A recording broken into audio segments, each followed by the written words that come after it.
I solemnly swear that I am up to no good.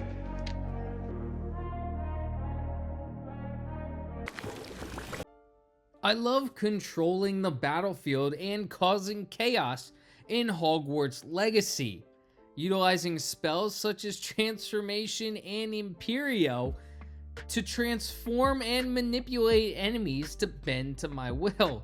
Makes it that much sweeter. What's up, YouTube? Zero here, and today I have my pure chaos build in Hogwarts Legacy.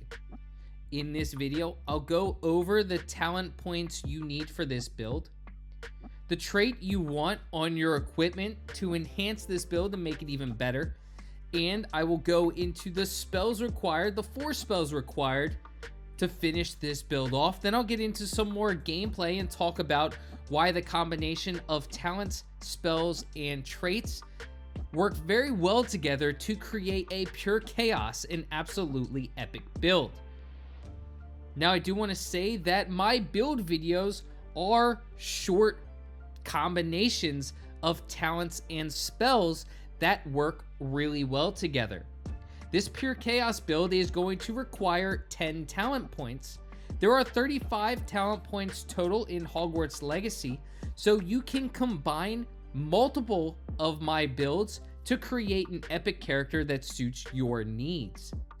This build is going to be my pure chaos build and focuses more on causing chaos on the battlefield.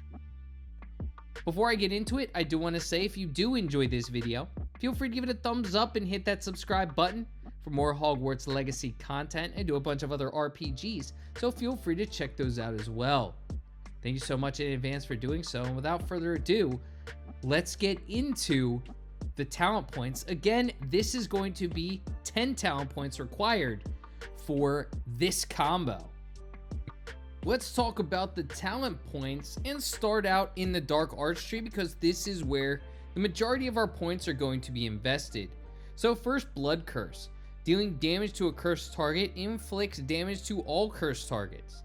Then Knockback Curse. This is going to add a curse effect to our Flipendo. Flipendo has an insanely quick cooldown, so that's going to be nice to be cursing enemies with Flipendo.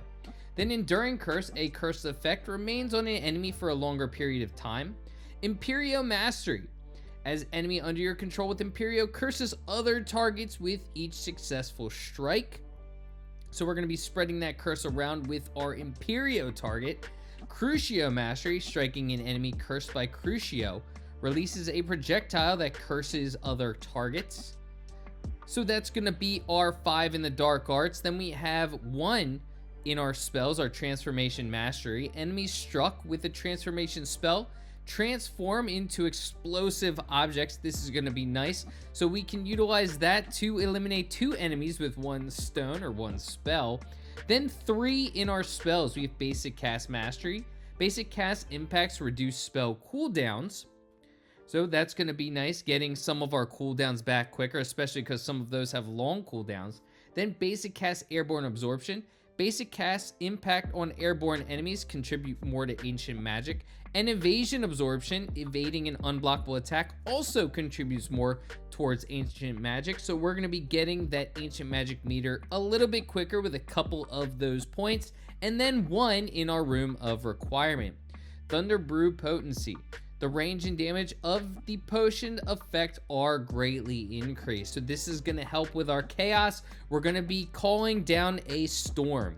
So what we want as our trait slot is the Unforgivable 3. Significantly increased damage dealt to cursed targets. We're going to be cursing a lot of enemies, and I'm going to talk more about why it's extremely important when we get into more gameplay. But let's talk about the spells. You probably have an idea based off of the talent points that we've invested in. So Transformation transforms objects and enemies into alternate forms. Because of that Transformation Mastery, we're going to be transforming them into explosive objects. Then Crucio causes most enemies to writhe in pain, and of course with Crucio Mastery, we're going to be spreading that curse around to multiple enemies. Then Imperio, another unforgivable curse. It forces an enemy to fight for us, and because of our Imperio Mastery, Our Imperio target is going to be spreading around curse to more enemies. So we're going to be cursing a lot of enemies with Crucio plus Imperio. And don't forget about our last spell, our knockback, which is our Flipendo, which is the knockback curse. So we're going to be going up to Flipendo and we're going to flip enemies and objects into the air. Of course, cursing them because we have the knockback curse. And we're also going to be able to combine that with a couple of our other talents that I'm going to talk about once we get into some more gameplay. So as you can see, this is a pure chaos build. We have our Thunder Brew, Potion Potency, and a couple of other spells that are really going to cause chaos. So let's get into some more gameplay and talk about why this is a pure chaos and epic build. If you were keeping score for our 10 total points, we had 1 talent invested in spells, 5 in dark arts, 3 in core, and 1 in our room of requirement for our 10 total points. This pure chaos build is absolutely epic and an insane amount of fun to use. You can see in this clip on the screen, this troll doesn't even attack me because he's under the effects of Imperio as I just go to town on him with some of my other fun tricks up my sleeve. Of course, there are a couple of spells that don't necessarily affect a troll, such as Transformation, but Transformation can be utilized against hordes of enemies to perfect effect. These spells really work well with each other, regardless of if you're attacking a large enemy such as a large Acromantula or a large troll, or if you're attacking a horde of enemies. What I love about Transformation and Transformation Mastery causing pure chaos is you're able to transform one enemy into an explosive object and then throw that explosive object at another enemy. Again, if these are lesser enemies, you've now eliminated 2 enemies rather quickly from the battlefield. On top of that, let's put Imperio to the mix, where we are able to get a target, an enemy on our side, so they can deal damage to other enemies and also curse other enemies with our Imperio Mastery. Combine this with Crucio, where we can stop a target dead in his or her tracks because Crucio causes a target to wreath in pain. But with Crucio Mastery, we're going to be spreading that curse around towards multiple enemies.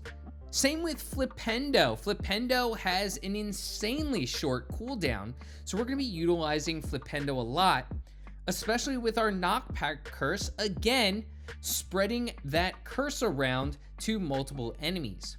Now, Imperio Mastery plus our knockback curse plus our Crucio Mastery are going to work well with Blood Curse and Enduring Curse. Enduring Curse making that curse last longer on enemies. And then our Blood Curse, where every cursed target is going to take damage when we deal damage to a cursed target. We're constantly going to be cursing targets, so that is extremely nice to have, combined with our Imperio Mastery, our knockback curse, and our Crucio Mastery, spreading that curse around the battlefield. Now, Flipendo does combine with another trait that we're going to be loving to use, and that's going to be our basic cast Airborne Absorption. When we do cast on an enemy that's airborne, we're going to be filling our Ancient Magic meter more. Then when we're casting our basic cast, we're going to be getting our cooldowns back quicker. Some of these spells, particularly Imperio and Crucio, because they are unforgivable curses, have a long cooldown. So basic cast mastery is going to allow us to get our spells back quicker. And then of course, evasion absorption. You're going to have to evade in this game those unblockable attacks. So that's only going to benefit us with getting our Ancient Magic back more. So we do have a couple of core talents that allow us to get our Ancient Magic meter back more. And then we have a core talent in our basic cast mastery that's going to allow us to get our spells back more, so we can spread that curse towards a lot of enemies. And finally, it wouldn't be chaos unless we can summon a thunderstorm down and attack enemies with our thunderstorm.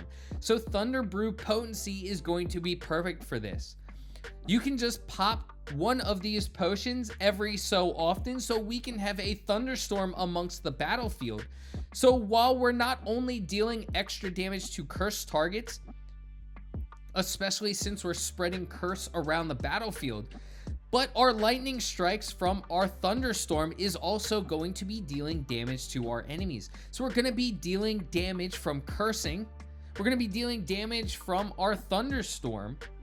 And we can blow up enemies with our transformation. This is an insanely fun combination to utilize, and I absolutely love using it. And it only costs 10 talent points. I think this is absolutely epic. I've had a fun time with it, and you're gonna have a fun time with it too. But let me know in the comments section what you think of this build. Have you utilized something similar, or is this not your cup of tea, not your style when it comes to going into a battle? This is a head first, let's control enemies, let's cause pure chaos on the battlefield. This combination is absolutely epic. I recommend you give it a shot. If you do enjoy this video, feel free to give it a thumbs up and hit that subscribe button. Let me know in the comments section what your combinations are in Hogwarts Legacy. Well, I hope you enjoyed this video, and until next time, stay magical. Peace.